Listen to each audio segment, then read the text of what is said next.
Alors bonjour à tous et à toutes. Alors aujourd'hui on est avec Adrien qui va nous parler de Don Juan qui se joue au théâtre du Rempart à 21h45. Bonjour Adrien. Bonjour. Alors est-ce que tu peux nous présenter ton spectacle? Donc c'est le texte classique, une adaptation contemporaine, du texte de Molière. On est 6 comédiens au plateau. Nous, ce qui nous intéresse, dans notre compagnie, le théâtre de l'Oiseau Tonnerre, en fait, on pense que le théâtre est une fête et c'est ce qu'on a envie de partager, avec notre public. Donc là, c'est 1 heure et demie de d'intensité. On pense que c'est une pièce, qui est très comique, mais qui est aussi tragique. Donc on travaille beaucoup sur, la présence des comédiens, leur intensité. Et donc c'est voilà, c'est 1 heure et demie de fête qu'on partage avec notre public. Et est-ce que c'est pas trop dur de reprendre la mise en scène de Don Juan? Parce que c'est un spectacle qui a été adapté, réadapté, réadapté, réadapté. Comment on arrive à créer une nouvelle mise en scène de Don Juan qui diffère des autres? Alors, je pense que ce qui m'intéresse moi dans la reprise de ce texte, c'est qu'en fait, Don Juan, c'est un personnage qui m'a beaucoup parlé quand je l'avais, étudié au lycée. C'est, quelqu'un qui a une grande passion, un grand besoin de se sentir, de se sentir exister et du coup qui va chercher, à être assouvi, dans ces pulsions-là et du coup qui après va avoir des pulsions destructrices et il va faire beaucoup de mal et il va faire preuve de violence, au-delà de la manipulation et du fait que c'est un épouseur et tout ça. Donc effectivement, pour moi quelqu'un qui est en même temps humain et en même temps, détestable. Donc ce qui m'intéresse, c'est de le traiter de manière très sincère, en fait.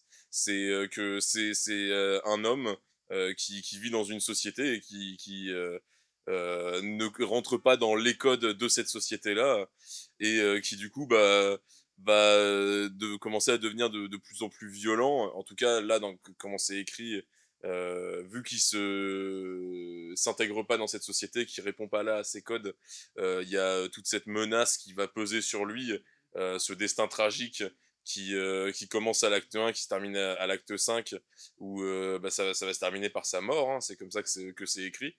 Donc la manière dont on le rend nouveau, pour moi, c'est de le traiter de manière sincère, où il y a des choses qui, moi, en tant que metteur en scène, me parlent dans ce personnage, et des interrogations qu'il peut avoir sur sa société, des pulsions qu'il peut avoir, où c'est pas socialement acceptable d'avoir ce genre de pulsions, mais c'est intéressant de les explorer sur le plateau. Et en fait, d'avoir un personnage en demi-teinte, ça m'intéresse pas de condamner des Don Juan et de le juger comme c'est un petit peu écrit à la fin de la pièce. Mais en tout cas, je trouve que c'est aussi Molière qui, pour son époque, a dû, pour apaiser les critiques, être très dur sur le sort de Don Juan. C'est littéralement écrit que le sol s'ouvre sous ses pieds et qu'il y a de grandes flammes, pardon, de grandes flammes, pas de femmes, qui l'aspirent et il est littéralement envoyé aux enfers, jugé pour ses crimes et tout ça, pour son libertinage. C'est ça qui est intéressant aussi, c'est que ce qui posait problème à l'époque, c'était plus le fait qu'il était volage et libertinage que la manipulation et la destruction qu'il a pu engendrer, la violence qu'il a pu avoir. Même si dans cette pièce-là, c'est pas écrit en tout cas dans le sens où il y a des violences physiques, on peut imaginer que avec ses penchants et tout ça, ça arrive. Mais du coup, c'est pas vraiment ça qui est condamné en fait dans le texte. Donc ce qui m'intéresse, c'est de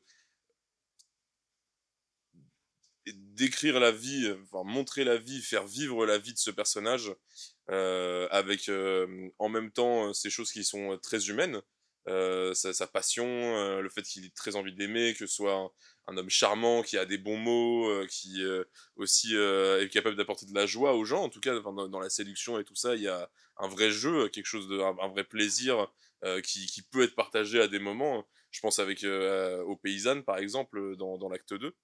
et en même temps, un personnage qui, est destructeur et qui, a le potentiel pour faire beaucoup de mal, en fait. Parce que, il y a un certain, peut-être presque un certain manque d'empathie ou en tout cas un narcissisme, sur le fait que en fait, moi, ma douleur à moi de Don Juan, elle est plus importante que toutes celles que j'ai pu causer. Et par rapport justement, pourquoi avoir choisi Don Juan et pas un autre spectacle? Vraiment pour le personnage? Ouais, ouais. Pour le personnage en premier, c'est, pour moi, c'est un mythe, qui, comme je l'ai dit, ça il m'avait beaucoup touché, en tant que jeune homme, au lycée en lisant ça.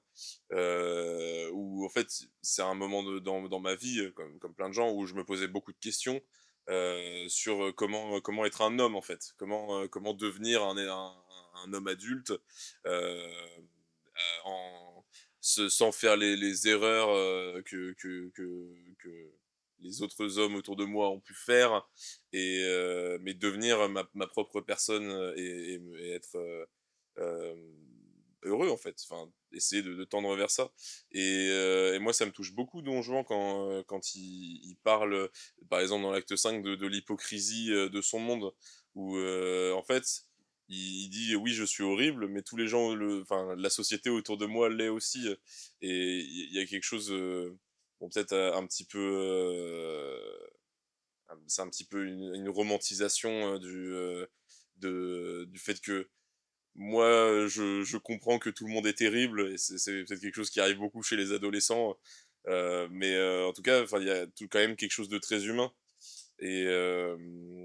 et aussi la pièce, comment elle est écrite, elle est très drôle à certains moments, comment on travaille avec le personnage de Sganarelle, par exemple, qui est vraiment en contrepoint du personnage de Don Juan, que ce soit physiquement, émotionnellement et tout ça.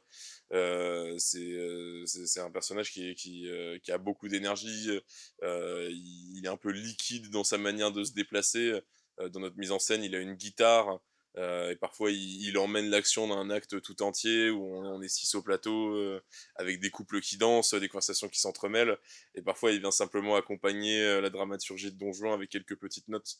Donc en fait, on a tous ces éléments-là, qui moi m'intéressent beaucoup.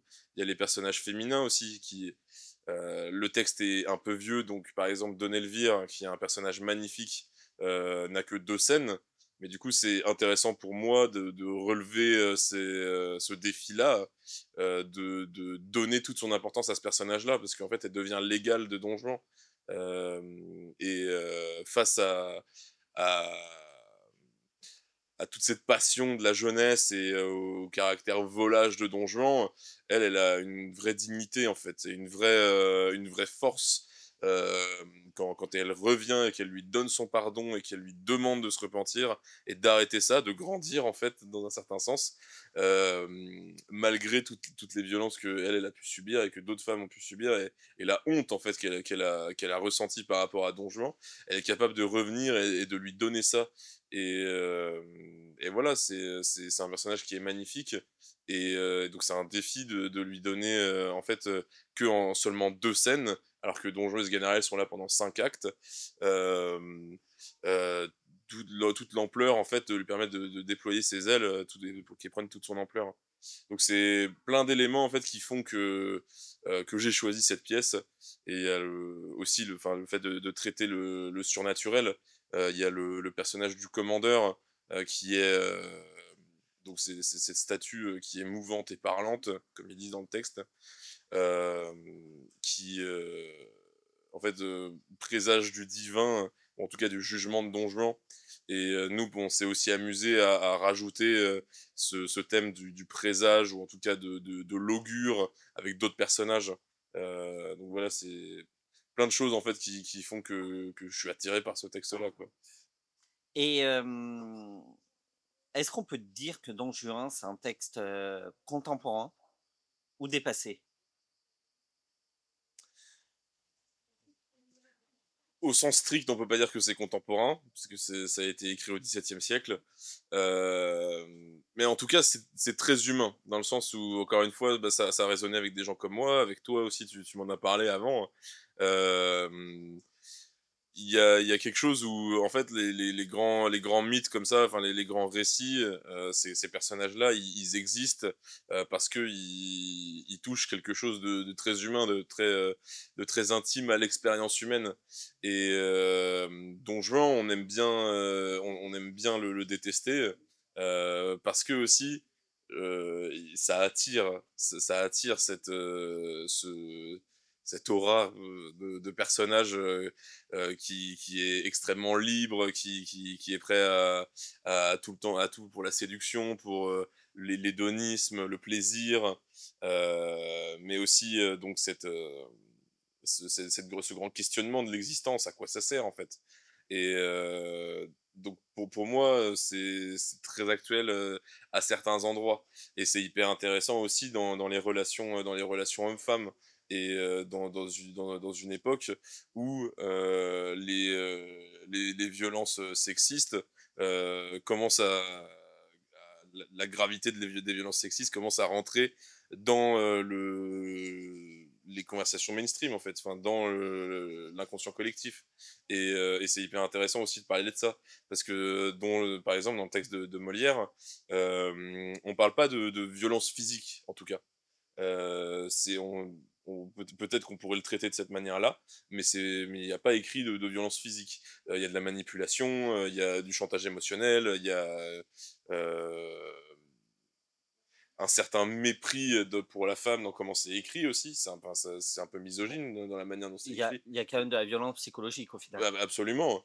Mais du coup, il y a peut-être quelque chose où on peut se dire: «Ah violent, pardon, Don Juan, c'est un violeur», par exemple. Enfin, ou en tout cas, c'est quelqu'un de violent avec les femmes, physiquement.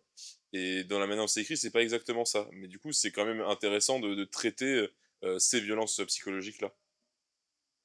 Et maintenant, si tu devais convaincre, quelqu'un qui regarde cette vidéo de venir voir, le spectacle, tu lui dirais quoi? Bah, c'est 1 heure et demie d'intensité, d'émotion, on a on est vraiment 6 au plateau, et on donne tout, tous les soirs, parce que c'est une histoire qui nous touche.